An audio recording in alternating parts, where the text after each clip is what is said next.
What's going on, everybody? It's your boy, and today I'm going to be showing you how to make a Dababy type beat on FL Studio.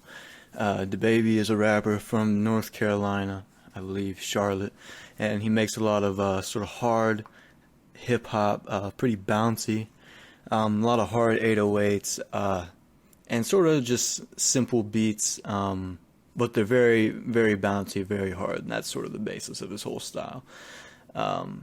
So I picked out some sounds here. I got a pretty heavy 808,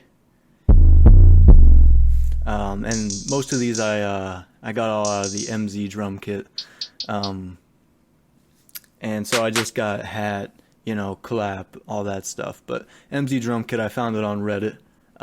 There's a lot of good drum kits on there. I'll try to link it if I can remember to.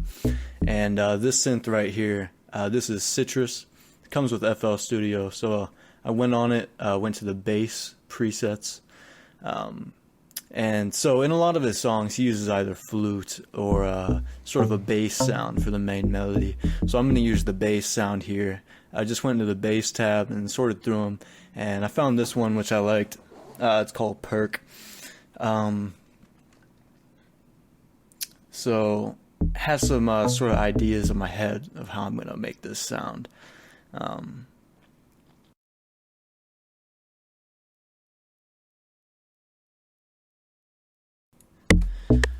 Alright, so now I pretty much got the melody the way I want it, and it's pretty bouncy, pretty groovy. I think it's something that he'd probably be able to flow over. A lot of his flows are pretty similar on his songs, and people who would be using a lot of these beats, I think a sort of simple melody like this would be able to work. So what I'm going to do next is I'm just going to pull this over, duplicate it. You can click on it and then just click again over to the side and scroll over to pattern 2, make a new one, add some hi-hats in here. You can right click on the instrument and press every 2 steps, and for this tempo you want to do every 2 steps. That's probably the best. Take the clap and throw it in here. These are all just raw sounds right now, they're not mixed or anything. And then start throwing in the 808s, or just some random spots, but once you keep listening to it, you'll get more of the groove to it, realize what you actually want to put down, narrow down your choices, and the more you do 808s, the more you'll understand the patterns to them, and the way that they sound good. For his style, actually, I also think I'm going to shorten out the 808, so you can use this knob right here, the out parameter, and you can shorten up the 808 sound, because that's a lot of what he does, is pretty short 808s. On some songs there's a lot of deeper subs though, so you can never be too specific, but just for the type beat's sake you can definitely do that. And I'm going to add a little movement in here because he's got some pretty interesting 808 patterns. His producers really do. I don't really think he makes the beats, but add some different notes in here and just make it give it a little movement, give it a little bounce, because the 808's sort of one of the main instruments of the song, so you want to be able to make it interesting, not too overwhelming though. You don't want it to sound like an EDM song or something, really crazy bass, but you do want it to sound like it's got some movement, like it's got some aggression still. And I'm also going to check the pitch of the 808 here, which you can do if you go into Edison, right click regions and go to detect pitch regions, and it's in C, which is good. That's what you want it to be at, is C. If it's not at C, you can change it around. So I'm going to change the 808 to the note that the melody starts on, which is F. I think that's going to be the right note, and shorten out the 808 a little bit more here. Sounding pretty good. I'll send it to the mixer tab, and I think I'll probably throw a little bit of saturation or distortion on this one. These are the ones that come with FL Studio right here, so you can play around with them, pick your favorite one, but I like Wave Shaper. It's got a lot of different stuff you can do with it, and feels very interactive. Get a lot of different sounds out of it. You don't want it to be super duper distorted like Ronnie J X song, but a little bit of bite to it for sure. Another thing we're going to do is we're going to add some hi-hat rolls in here, and like I said before, not too busy, but you know, just to give it a little more movement, not too boring, because his style with his production is pretty interesting, but it's not too overwhelming, pretty simple in the sounds that he picks. So I'm going to keep these all on one note here, but of course you can add them higher, lower notes as well with your rolls and different little bouncy stuff.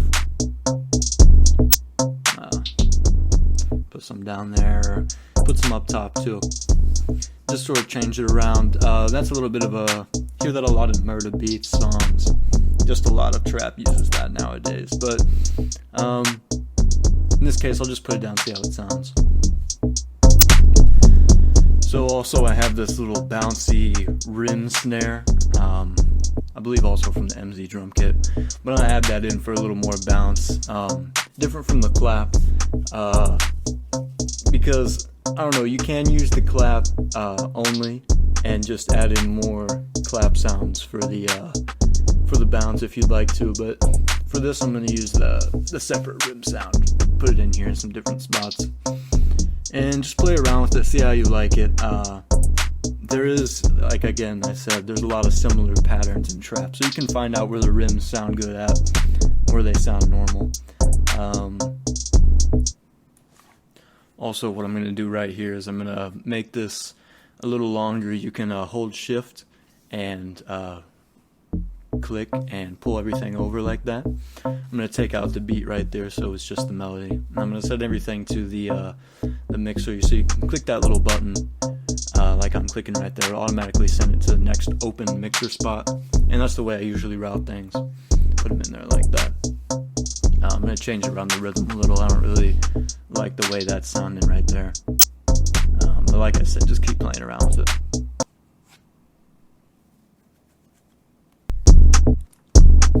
Also, I'm going to add in this open hat sound right here. And this sound I sort of created. It started out as an open hat sound.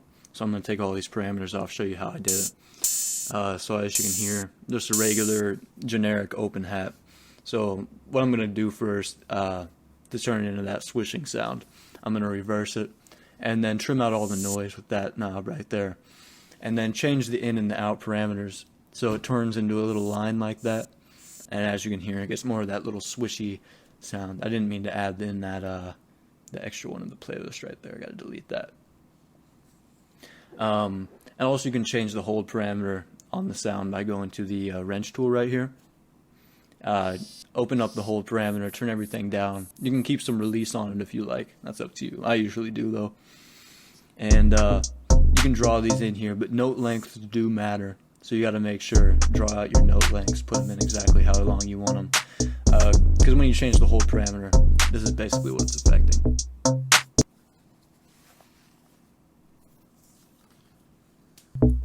So the next thing we're going to do here is move on to a little bit of mixing. I'm going to start with the synth sound.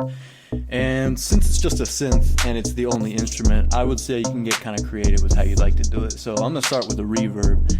I'm going to hit randomize and sort of shorten out the decay and the delay so it doesn't get too long and messy sounding. And then I'm going to turn down the dry and mix it in just like that. So usually I do that because if you send the dry through the reverb, sometimes it'll sound a little worse. And I don't know, I think mixing in the wet gives you a little more freedom with how loud you want everything to be. And I'm going to add another reverb in here. This one's just sort of a regular room reverb. Again, same technique, turn down the dry, turn up the wet, and then mix it in.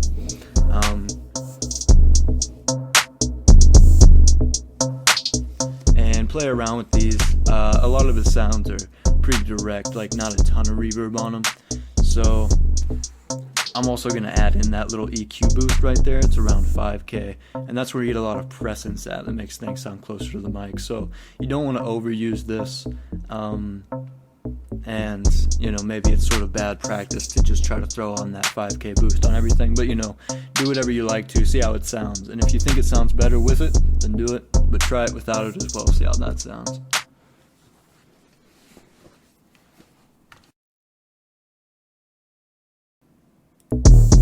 So here I'm going to try to tune the 808 a little bit, see if it sounds better on any other notes, but I think F is the right note for sure to start it on. And sometimes you don't need to tune your 808, sometimes it's a really good idea, especially for something like this, so bouncy and poppy, and the 808's a main instrument, so you kind of want it to match with everything else, but on other songs it doesn't matter too much. So what I'm going to do here is I'm going to play around with the synth sound a little bit. I'm going to hold Control and press up on the arrow keys to bring it up an octave. And then I'm going to open up a grow speed on here after the reverb. That's kind of experimental. You shouldn't do that on all tracks. But this one, just for the sake of it, I'm going to try it out. I'm going to put a halftime on there. So the halftime is going to slow everything down by half. And it's also going to lower the octave by 1 octave. So by pitching up that synth in the first place, it's able to sound like it's the same pitch as it was before, just slowed down a little bit. And so I'm going to keep that. I'm going to throw in a little bit of a beat drop right here. And I'm going to make 2 parts to the synth sound. I'm going to make 1 part with the gross beat and 1 part without it. So I'm going to add in some automation right here. And this will control the gross beat mix, so half the time it'll be on and half the time it'll be off. Also what I'm going to do, I'm going to take some of these sounds and I'm going to put them in new patterns so they can come in at different parts of the song. So some of these bouncy elements, bouncy snare, I'm going to put into the second half of the song where the synth will get faster. And so this is how you can sort of split up verse and chorus or anything like that in the song that you want to. Just sort of take out elements, change elements, add in elements. Because you don't need to add new instruments necessarily. You just need to use the ones you have differently. And so I'm going to add in those and make the song a little longer, a little more on here. I'm going to drop out some low end on the synth because I think it's clashing too much with the 808.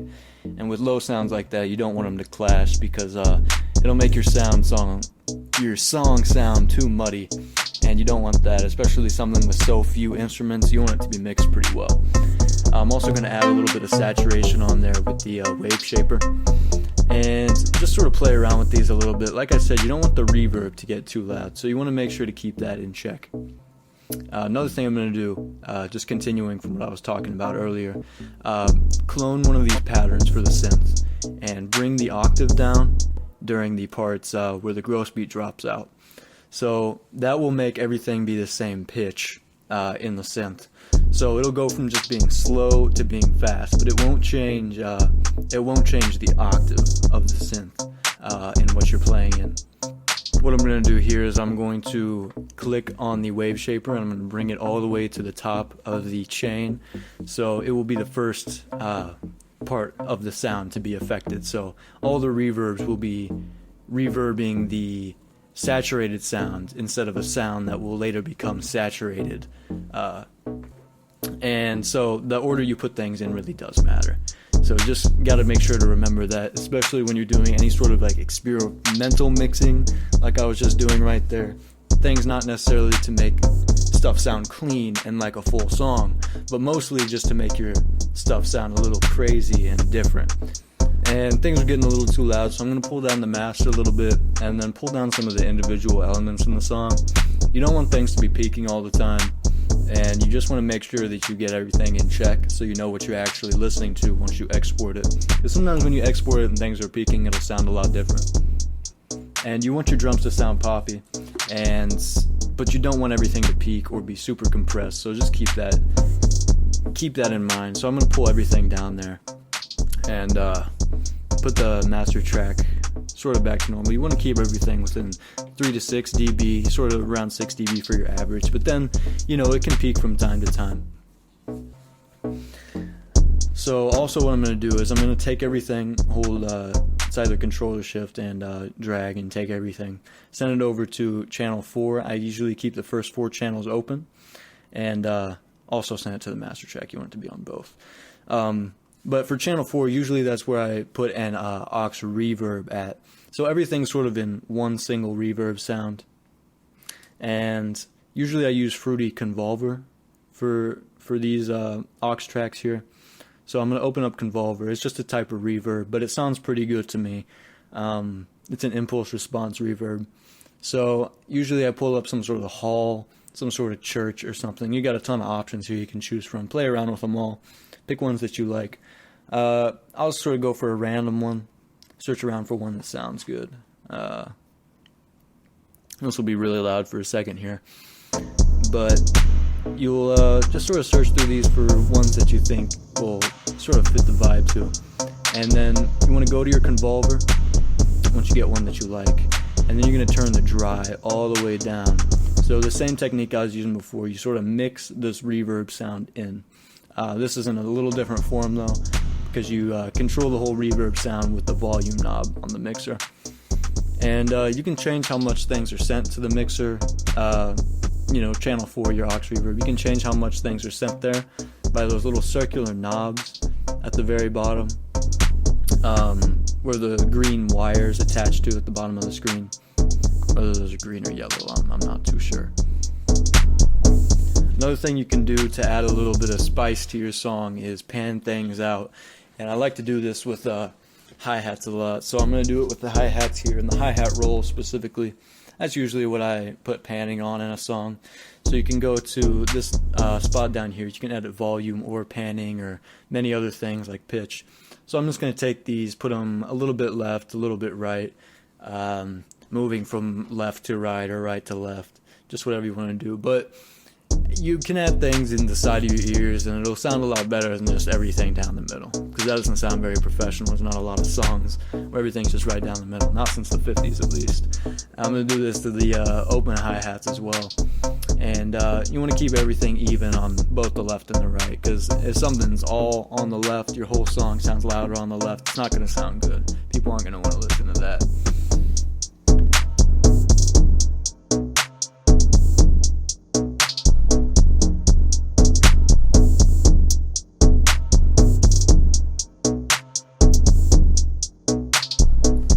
Another thing I'm going to do here to the 808 is I'm going to add a plugin which is not a stock plugin, but you can find these on vstforfree.com. It's got a lot of good plugins, but it is a microphone emulation. This one specifically I'm pretty sure is the Neumann U87. But these plugins are sort of a combination between like a preamp, different sort of compressors probably, and EQs. But it emulates what an actual microphone would sound like if it was recording your sound.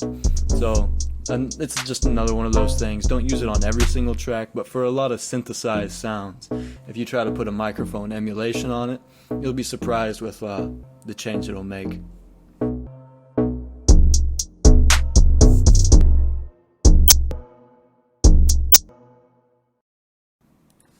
What I'm going to do here is I don't think the clap had enough personality, enough character to it, so I'm going to add a fruity fast distortion here. This will add a little distortion, a little bit of saturation to the sound.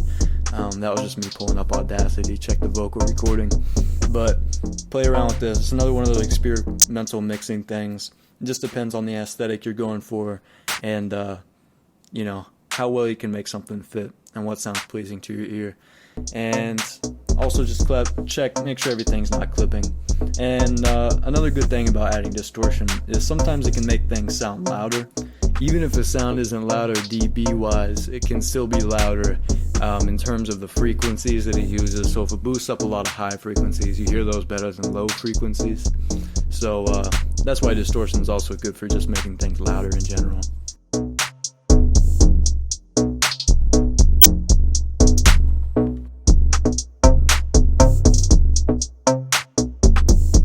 So here I'm just going to cut up this a little bit and copy and paste the last couple notes back and make it a little bouncy. Then also I'm going to change the open hat around to a different channel. And then I'm also going to make a little drop going into the beat, and this I'm just going to use some hi-hats. So I'm going to make another pattern and just throw in a little bit of a hi-hat roll here before the actual beat comes in. And a lot of beats, a lot of instruments, a lot of songs, things will start before the downbeat. So sometimes you just gotta make a little drop like this, and it doesn't have to be much. You don't have to do it on every song, but a lot of times it'll just make it sound good. Final version, I might take this out, I might leave it in, but for now I like it.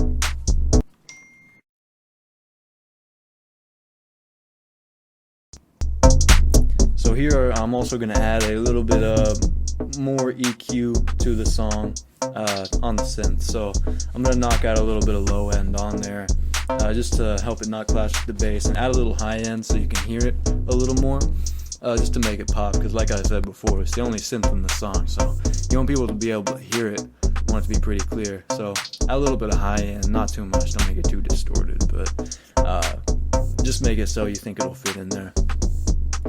And one more thing I'll show you how to do is use a compressor. So I'm going to put a compressor on this synth, lower the threshold down. The threshold's the point where the compressor will kick in at on those spikes. The spikes are the synth transients of the sound, and the ratio is how much the sound is quieted down by. So the more ratio, the quieter your sound will get. And you can turn up the gain knob in there, because naturally using a compressor will make your sound quieter.